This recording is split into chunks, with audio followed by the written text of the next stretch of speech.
আসসালামু আলাইকুম everyone, welcome to অরিশাস cooking. আজকে আমরা তৈরি করব মরিচ বাটা। এই পদ্ধতিতে মরিচ বেটে নিলে যে কোনো ধরনের তরকারির স্বাদ বেড়ে যাবে। সকল ধরনের তরকারিতে এটি ব্যবহার করা যেতে পারে।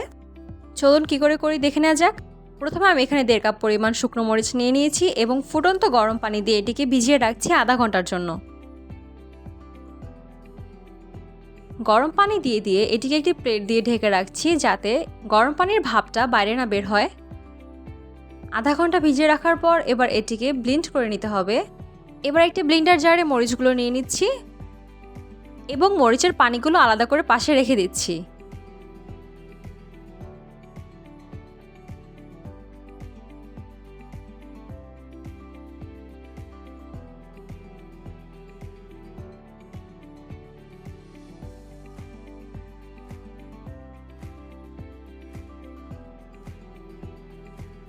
এই যে মরিচ ভেজানো পানিগুলো, এইগুলো আমরা 2 টেবিল চামচ পরিমাণ করে দিয়ে মরিচটিকে ভালো করে ম্যাশ করে নিব।